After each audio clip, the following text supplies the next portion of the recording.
tarde para todos vocês que nos acompanham em todo o estado de Pernambuco. Bem-vindos ao melhor dia da semana, ao dia da aula de artes. Essa é a aula de artes para os nonos anos. Vocês já me conhecem, eu sou a professora Cristiana Vieira. Espero que vocês tenham tido ótimos dias de descanso nesse período do recesso, para que a partir de hoje a gente volte com tudo nos nossos conteúdos. E hoje nós vamos conversar sobre um assunto muito legal que eu adoro falar: a herança dos ritmos ancestrais africanos para a dança do Brasil. Então vamos comigo. Olha só, gente, é sempre muito bom falar um pouco mais sobre essa nossa mistura cultural, né? Sobre essa mistura que aconteceu na nossa formação cultural, na formação cultural e artística do Brasil. Então, essa mistura de nações que vieram para cá no período da colonização acabou nos trazendo artística e culturalmente maravilhas. Então, vamos ver um pouquinho mais sobre isso agora. Olha só, hoje a gente vai ver um pouquinho sobre danças africanas, que são manifestações culturais dos povos africanos que costumam se expressar ritualmente. A maioria dos ritmos africanos estão relacionados aos aspectos religiosos.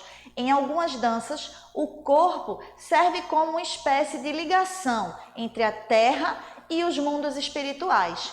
É uma forma de estarem sempre conectados com seus antepassados, né? Assim, eles carregam uma forte carga espiritual, emocional e artística, além de entretenimento e diversão.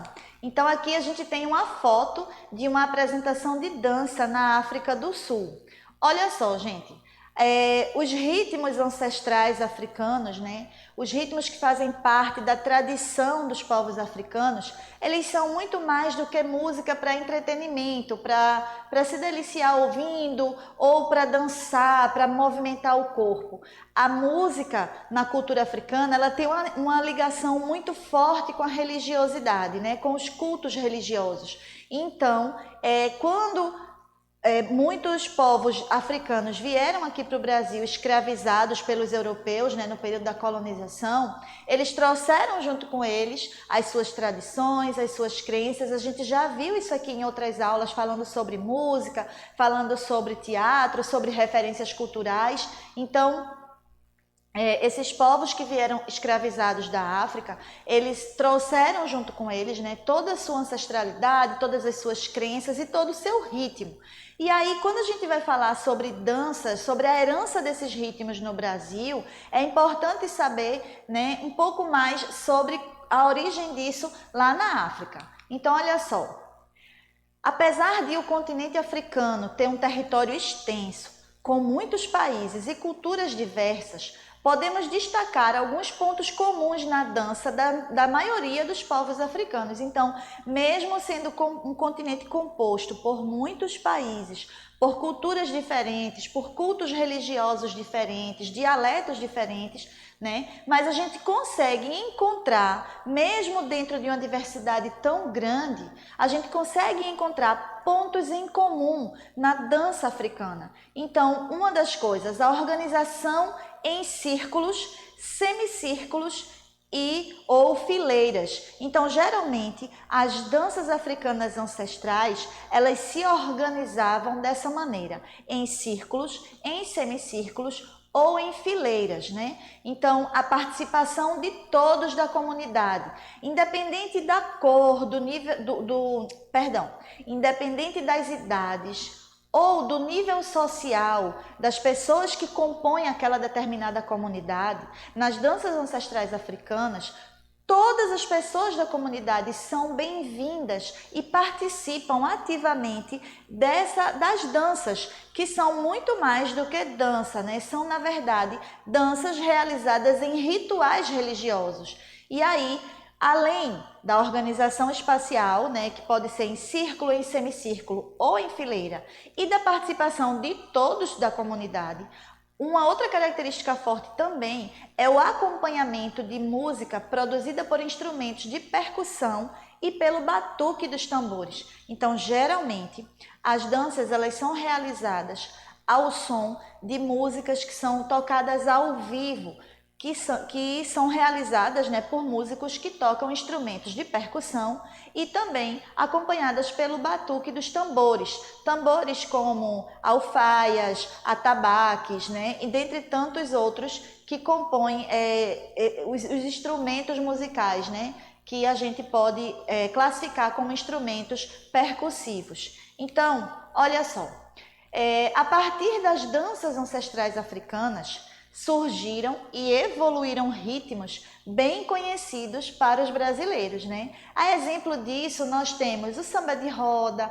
a capoeira, a foxé, maracatu, a congada, dentre tantos outros, tá, gente? É que o nosso tempo aqui, ele não é muito longo, então não dá para falar de todas as danças brasileiras que são dissidentes e que são originárias, né, nos ritmos ancestrais africanos, porque são muitas. Na verdade, a maior parte das nossas danças folclóricas, né, como o frevo, o maracatu, o coco de roda, o baião até, algumas outras danças que envolvem, como sambada. Então, todos esses ritmos, eles acabam tendo, né, a sua origem nesses ritmos africanos, nessas danças ancestrais africanas. Mas aí nós vamos concentrar na nossa aula hoje essas 5 danças que eu falei para vocês: o samba de roda, a capoeira, o afoxé, o maracatu e a congada. Então vamos começar a ver um pouquinho, né, de como esses ritmos se consolidaram e como essas danças surgiram aqui no nosso país. Então olha só, a gente começa pela congada, que é uma manifestação de caráter cultural e religioso que envolve música, teatro, dança e espiritualidade. Isso é muito importante, gente.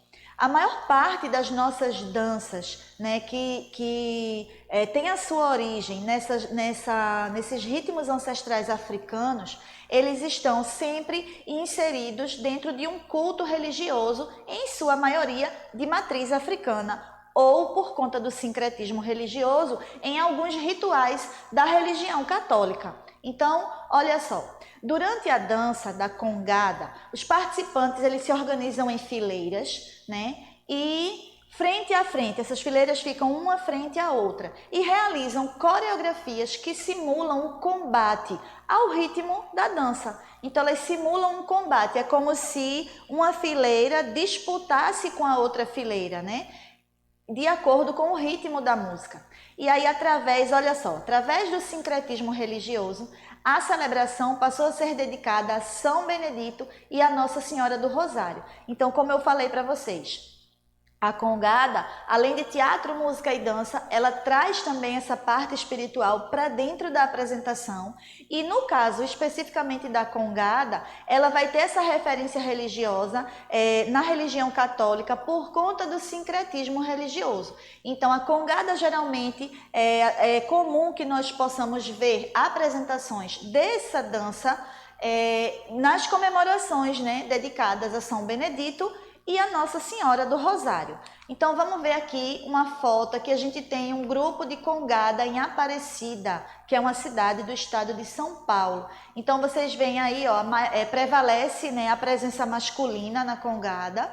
Então a maior parte das pessoas que dançam a congada são homens, geralmente com chapéus e roupas enfeitadas, tudo bem colorido, bem alegre. E como eu falei para vocês anteriormente, a apresentação tem essa estrutura, né, de estarem em fileiras, como vocês estão vendo aí em fileiras, mas geralmente as fileiras elas estão uma de frente para a outra, onde eles fazem uma certa disputa, eles simulam, né, um combate através dos passos da dança, de acordo com o ritmo da música.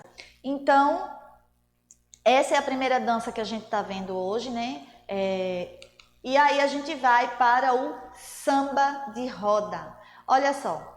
O samba de roda, ele nasceu no recôncavo baiano no século XVII e ele é considerado o precursor do samba que a gente conhece hoje em dia. E ele é dançado com os participantes em formação circular. Peço desculpa a vocês, aí deve ter tido um errozinho na formatação do slide e a frase ficou por trás da foto, mas não tem problema. Então, assim... o que está escondido é o que eu estou falando para vocês, né? Que os participantes, é dançado com os participantes em formação circular. Então, no samba de roda, como a palavra já diz, né? Os participantes formam uma roda, eles formam uma roda Eles formam uma roda e aí eles dançam, valeu aí nossa editora, eles dançam, fazem as evoluções, os passos do samba de roda nessa formação circular, onde eles dançam uns com os outros, né, uns de frente para os outros, e também, por vezes, alguns participantes vão ao centro da roda, fazem alguns passos, algumas evoluções coreográficas e voltam para o seu lugar de origem. Então, aí a gente tem o samba de roda. Então, olha só, gente. O samba de roda, ele é considerado o precursor do samba, como a gente conhece hoje. Então, se a gente for lembrar dos desfiles da escola de samba, por exemplo, que hoje é uma expressão cultural completamente estilizada, né? Mas se a gente for olhar direitinho, mesmo sendo algo tão moderno, que utiliza inclusive de recursos tecnológicos hoje para sair na avenida, e mesmo sendo um ritmo, uma apresentação cultural tão atual na nossa sociedade, a formação da escola de samba, ela segue em cortejo, como outras danças, né, de herança africana que nós temos, como o maracatu, né, como o afoxé. Então, as escolas de samba ela também seguem cortejo, né? Os participantes seguem cantando os seus enredos e também eles seguem esse cortejo em formação de fileiras. Então, mesmo tendo toda a estilização, toda a modernização desse tipo de dança especificamente, mas a gente vê que a representação cultural ela não perde as suas raízes, né? Ela não perde a sua essência. Então, como essa herança ancestral africana traz essa formação em fileiras, traz essa apresentação em cortejo pelas ruas.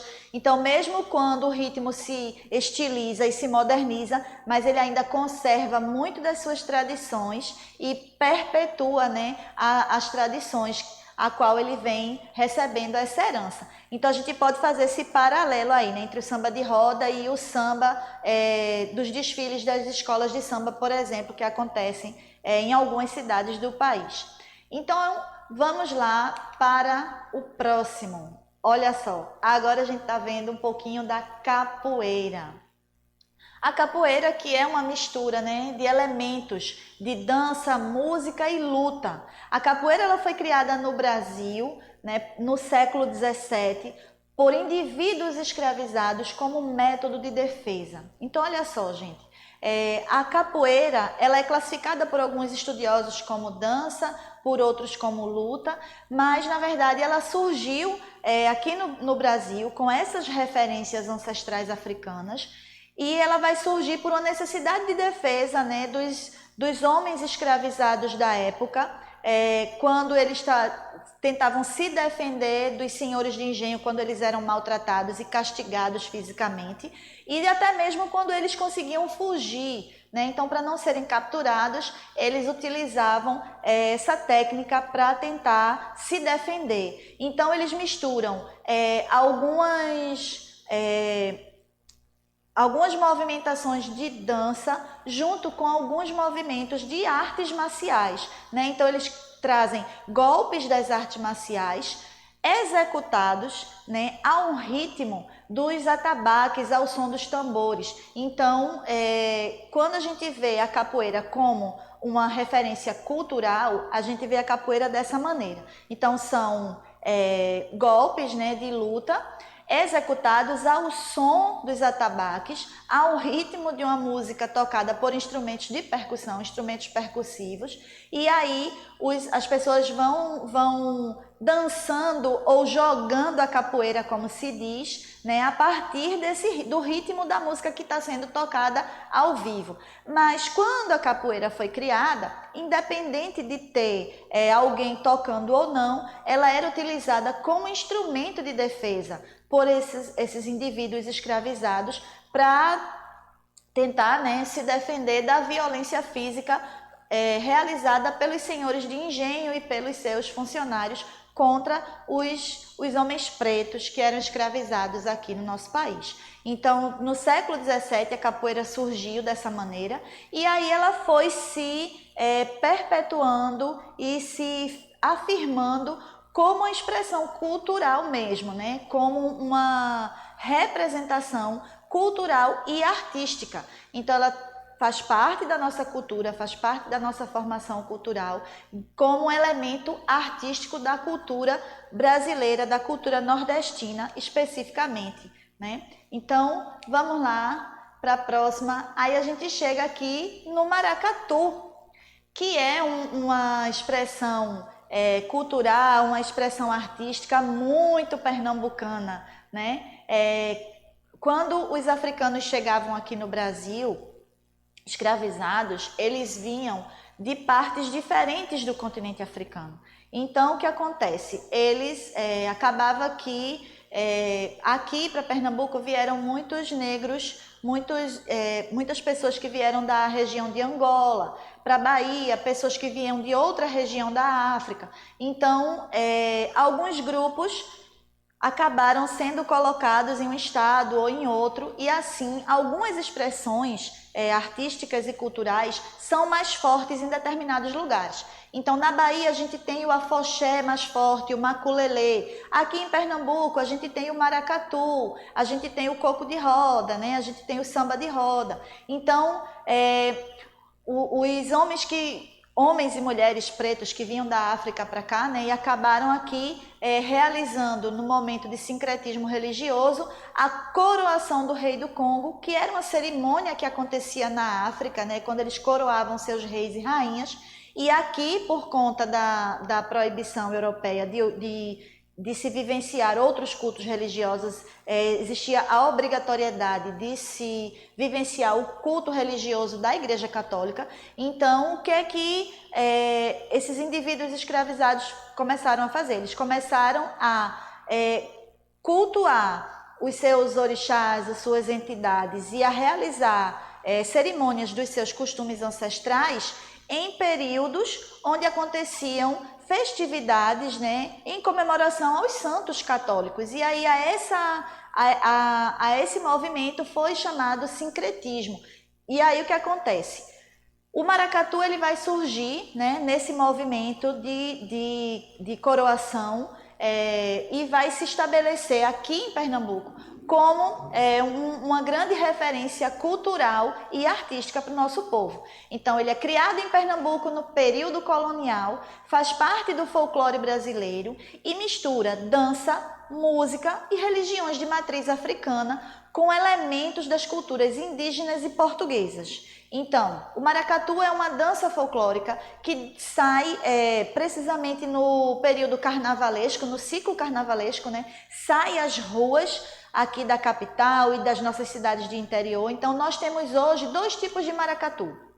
O maracatu de nação, ou de baque solto, e o maracatu rural, ou maracatu de nação, ou baque virado, e o maracatu rural, ou maracatu de baque solto, que é aquele que tem a presença dos caboclos de lança, que já foi mostrado aqui em aulas anteriores. Então, os dois maracatus, eles seguem em cortejo pelas ruas, né, pelas avenidas.